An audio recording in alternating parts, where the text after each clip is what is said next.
Good morning. Good morning.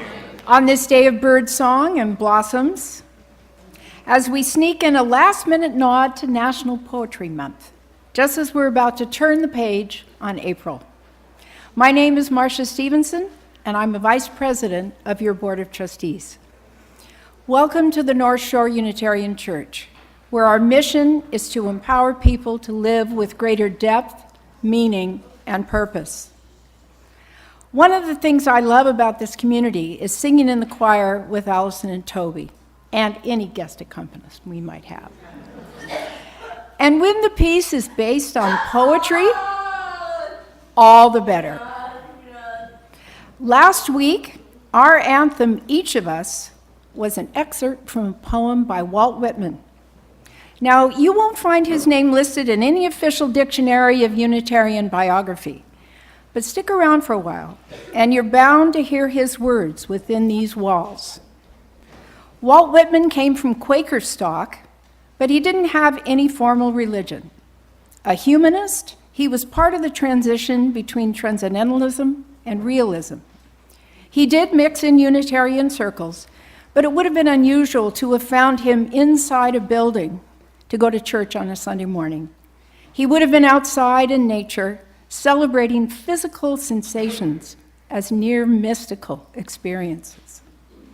Whitman is considered one of the most influential poets in the American canon, often called the father of free verse. He worked as a journalist, a teacher, a government clerk, and volunteered as a nurse during the American Civil War. Most accounts of his life suggested that he rejected 19th century restrictions on the full expression of his sexuality. In this community, we celebrate people from all walks of life, no matter how you earn a living or how you experience the sacred. No matter who you are or who you love, we hope you will feel welcome here. As some of you may know, I have two careers. One as a stand-up comedian and another which I am pursuing less enthusiastically in technical support. A lot of people think those are polar opposites, but they have two key things in common. First, whether it's computers or comedy, people who don't understand how it works think it's magic. And secondly, both jobs are fundamentally about communication. The majority of the time trying to solve technical problems is not actually spent trying to solve technical problems. It's spent trying to solve communication problems. Once you know what the technical problem is, you can just type it into Google, and 9 times out of 10, the problem's solution pops right up. Is the problem encoding, compression, concurrency, or corruption? The struggle is asking that question to people who don't know what any of those words mean. How do you describe a flower to someone who's never seen one? Or in support terms, how do you get someone who doesn't know anything about flowers to tell you which flower they're looking at?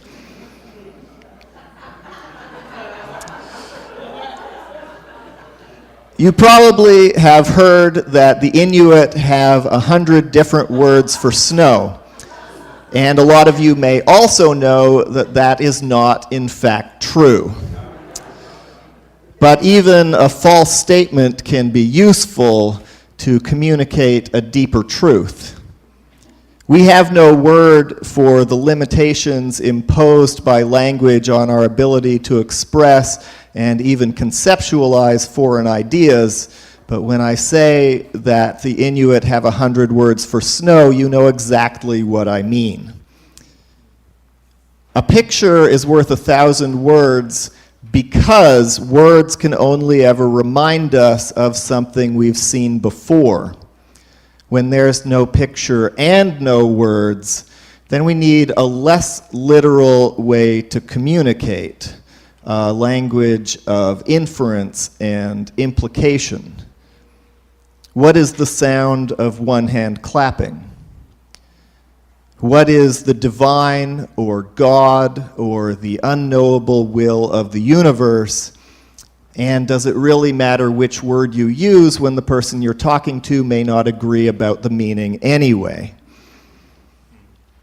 Just as there are centers for technical support, which you can call, this church is a center for spiritual support, where we can come and get answers to the questions that we don't have the words to ask.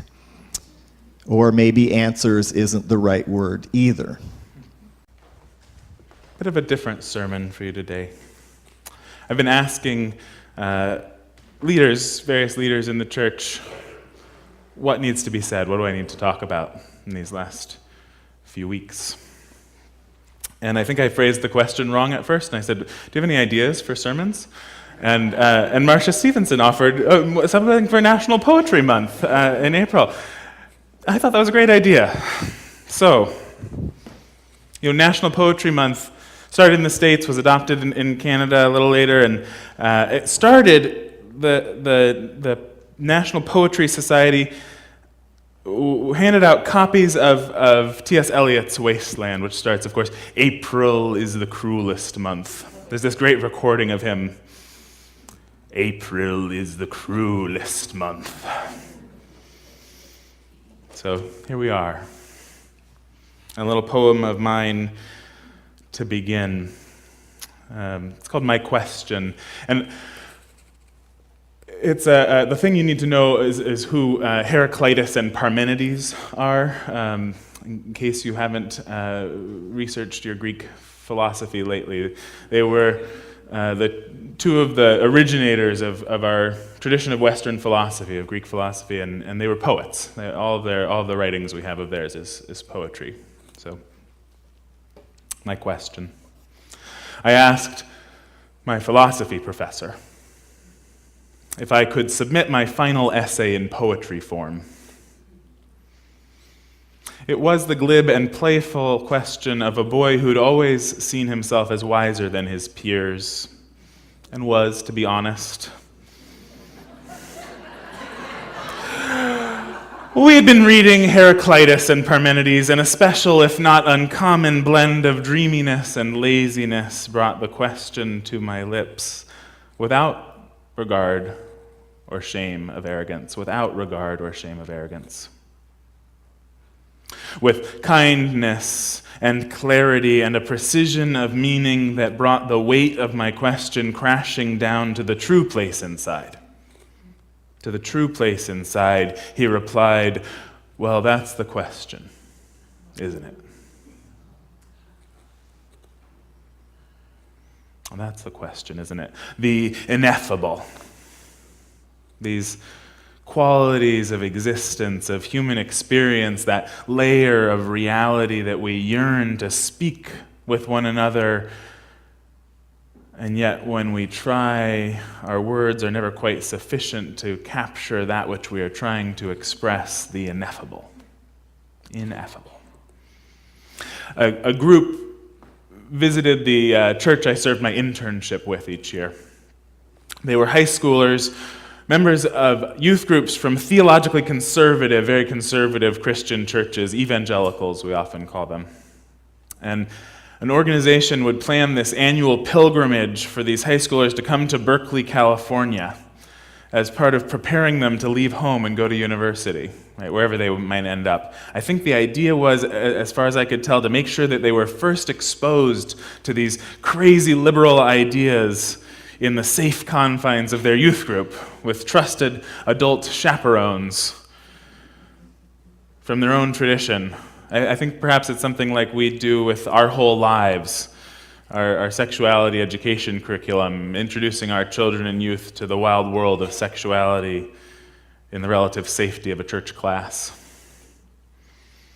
So for both years I was with that church, I had the opportunity to host this group, spend some time answering questions about Unitarian Universalism. Respectful, though incredulous questions that demonstrated a sophisticated grasp of theology. They were aghast at certain points, of course. You'd imagine universal salvation, the denial of the existence of hell. They couldn't wrap their heads around that, or the denial of Jesus' divinity. But I remember both groups, youth and their adult chaperones, struggled the most with my willingness to accept uncertainty and mystery.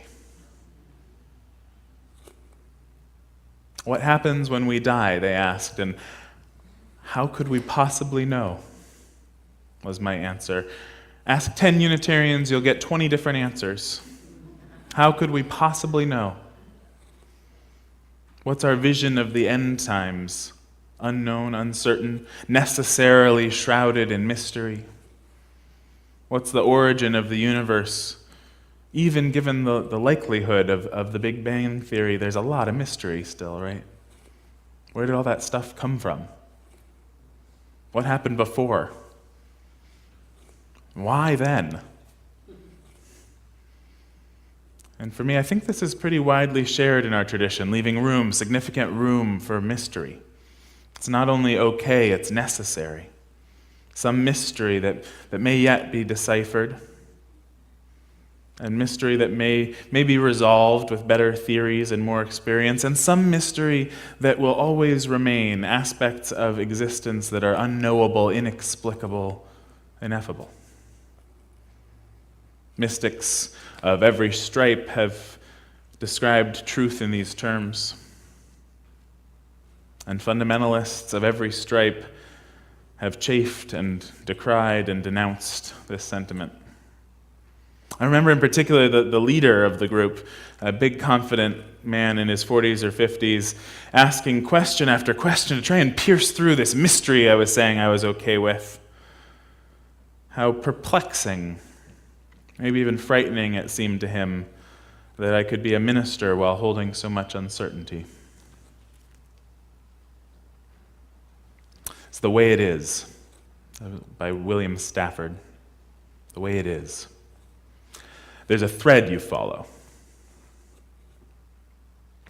There's a thread you follow. It goes among things that change, but it doesn't change. People wonder about what you are pursuing. You have to explain about the thread. But it is hard for others to see. While you hold it, you can't get lost. Tragedies happen, people get hurt or die, and you suffer and get old. Nothing you can do can stop time's unfolding. You don't ever let go of the thread. You have to explain about the thread. So part of my intention today is to explain about the thread, my thread. To point toward that ineffable quality of life that I've been trying to hold my attention on throughout this challenging season of life.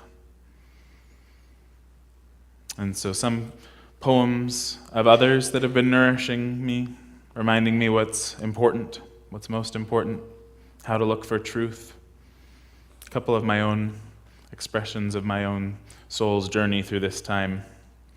So one of the touchstones this past year for me was a retreat I mentioned I attended with the poet and philosopher David Whyte.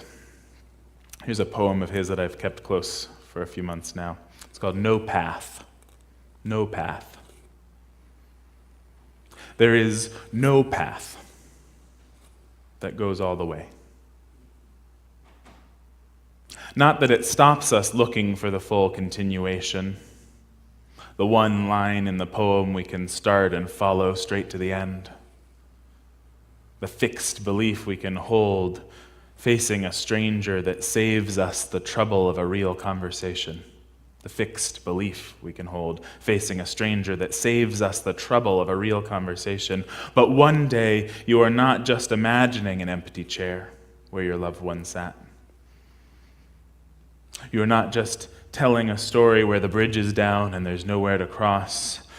You are not just trying to pray to a God you imagined would keep you safe. No, you've come to the place where nothing you've done will impress, and nothing you can promise will avert the silent confrontation.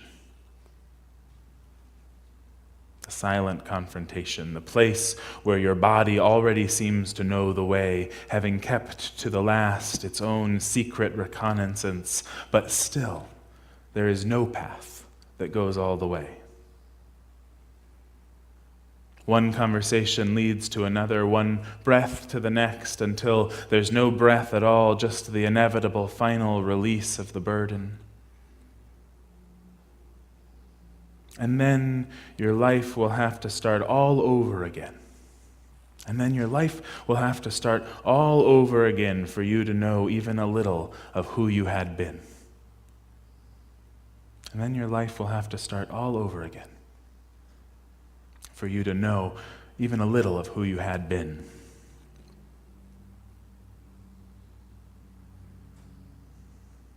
And of course, here we are in this moment where each of us will have to start all over again. Not that it stops us looking for the full continuation, the fixed belief we can hold facing a stranger that saves us the trouble of a real conversation. I really think it's the profound challenge of our faith, of our tradition, to hold true to this no path, to question fixed beliefs over and over, to awaken again and again to our not knowing. So a couple more of my own poems. This is Circles.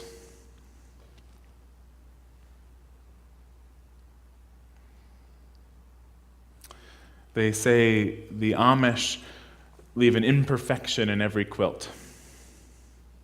Perfect creation is for God alone. On a wet October day, we walked along the sea and through the wood not far from home. We talked familiar topics, work and time and marriage, ours, and our 2-year-old son with his needs on every box of our calendars, and dinners too many, and dates too few. In a new place, still new after a year, our lives were a study in devout quilt making. Our lives were a study in devout quilt making. And I was starting to ask, where the hell is God? When she pointed out the water drops falling from the nearly bare black branches to make absolutely perfect circles on the still pond. Now, when I think about perfection, I see drops falling, rings forming.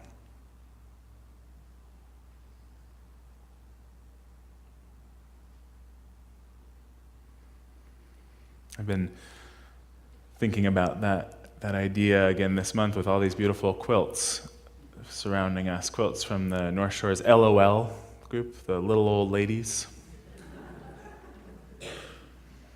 And even setting aside ideas about God and perfection, I haven't checked to make sure they've left imperfections in each quilt, but setting aside those ideas, I'm just enchanted by the notion that our imperfection, our mistakes, are somehow a form of devout spiritual practice.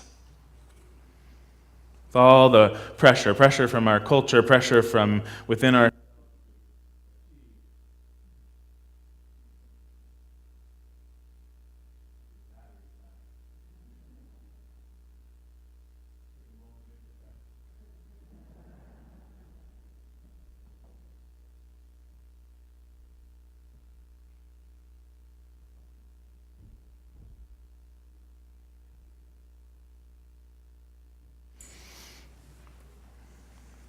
So pressure from our culture, pressure from within ourselves to achieve, to move toward perfection. It's a profound comfort for me in that reframe. That perfection is a natural occurrence, not something to be strived for, a natural occurrence, organic, inherent in the nature of things, not something we can attain by any force or struggle of our own. And ultimately, this is about the approach to spiritual contentment that is about loving things exactly as they are. Loving myself exactly as I am, loving those around me exactly as they are, loving the world exactly as it is, loving what is. And variations on this approach to spirituality are found throughout all the world's religious traditions. And it's not about saying that there isn't important, good work to be done to make things better. But somehow with that spacious room for mystery, we must remember that in order to be able to heal the world, we must first love the world, love what is exactly as it is. So one more poem of mine about journeying, my journey toward loving what is. It's titled The Signal and the Noise. I can't remember what research I was reading that had me thinking about that idea of signal and noise. You know, the signal being the relevant data, that which we must pay attention to, and the noise being the background chatter, that which we must sift through. But that's what was on my mind one morning as I wrote, the signal and the noise. The early morning noise makes no sound. The early morning noise makes no sound, but whimpers at the loss of night and dream and stillness. The signal cries from the other room, little one, you are not alone in this life. You are not alone in this life. That which shaped you laid careful the pathways, shaped just so with all else that is, so that nothing is else. Laid careful the pathways, shaped just so with all else that is, so that nothing is else.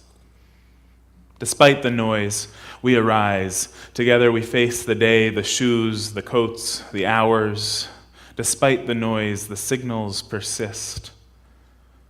The warmth of bread and of muscles propelling us across sidewalks to the perfect moment to arrive at the wealth of emerald grass emerging from the mists glistening bright in the precious November light. And the harsh call of raven. The most splendid Tibetan bronze bowl could not offer a clearer signal. You can love the little one and his cries. You can love the shoes and coats and even the hours. You can love warm bread. You can love cold sidewalks. You can love mist and green and light and the raven's harsh call. Now you must learn to love the silent noise and its maker, or you would make it else. Now you must learn to love the silent noise and its maker, or you would make it else.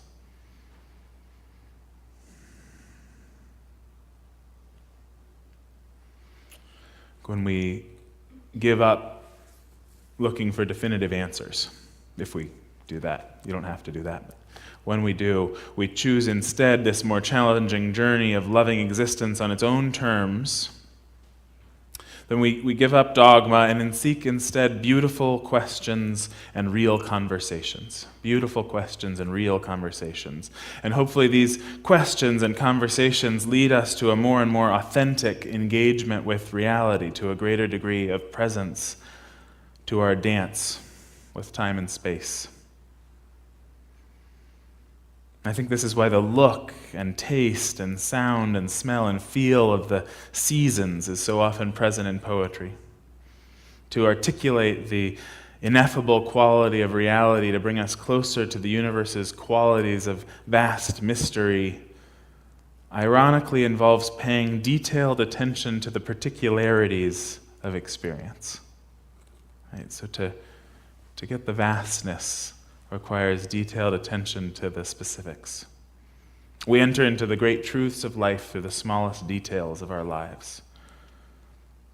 So this is a spring poem, another one by E. E. Cummings. It's probably overdue by 3 weeks or so now. It's called Unjust, with that lovely hyphen of E. E. Cummings. Unjust spring, when the world is mud luscious, the little lame balloon man whistles far and wee. And Eddie and Bill come running from marbles and piracies, and it's spring, when the world is puddle wonderful. The queer old balloon man whistles far and wee, and Betty and Isabel come dancing from hopscotch and jump rope, and it's spring, and the goat-footed balloon man whistles far and wee. E. Cummings was a Unitarian, probably one of the most well-known Unitarian poets. His father was a Unitarian minister. His mother, the granddaughter of one of the early North American Unitarian ministers. And of course, I shared earlier that poem, I Thank You, God, for Most This Amazing Day. It's probably one of the most quoted poems in our denomination, our churches. Now the ears of my ears awake, and now the eyes of my eyes are opened. And of course, if you'd like a more Buddhist approach to the message, that same message without the God talk, more of that Zen zinger feel. I know at least a few of you love that Zen zinger feel. It says, why Bodhidharma went to Howard Johnson's. It's by Jane Hirschfield. She says, why Bodhidharma went to Howard Johnson's. Where is your home? The interviewer asked him. Here. No, the interviewer said, thinking it a problem of translation. When you are where you actually live. Now it was his turn to think. Perhaps the translation? When you are where you actually live. How amazingly difficult it is to arrive home in the here and now. A discipline, it's been called. I like practice, maybe a bit better. Probably just because discipline's gotten a bad rap. But whatever we name it, this intention, this task of returning again and again to the present truth, the present reality, is, I believe, what our non-dogmatic faith asks of us, this practice, this task. So, one more poem of mine, The Task. A glass container falls to the floor, usually of the kitchen from the fridge, but any shelf or table and floor will do. Not even the glass is necessary. Sometimes shatters and sometimes not, often splatters, but if not, leaks and oozes red against white tiles. The tears flow, or they do not. The shame wells up, or it does not. The darting glance for witnesses, or the slump, head, heart, shoulders. The rueful smile, the chuckle, occasionally a stoic indifference. Regardless, the task remains. Regardless, the task remains. Wet cloth on floor. Carefully let go of what's been lost. Repeat a few times.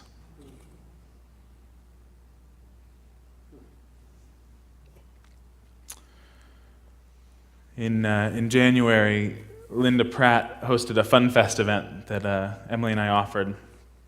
Ended up just being me, poetry, wine, and chocolate. An evening to delight the senses and the mind. This is one of the poems I shared that evening. It's by a liberal Mennonite pastor, Sherry Hostetler. It's Instructions, it's called. Instructions. Give up the world. Give up self. Finally, give up God. Find God in rhododendrons and rocks, passers-by, your cat. Pair your beliefs, your absolutes. Make it simple, make it clean, no carry-on luggage allowed. Examine all you have with a loving and critical eye, then throw away some more. Repeat, repeat. Keep this and only this. what your heart beats loudly for, what feels heavy and full in your gut. There will be only one or two things you will keep, and they will fit lightly in your pocket.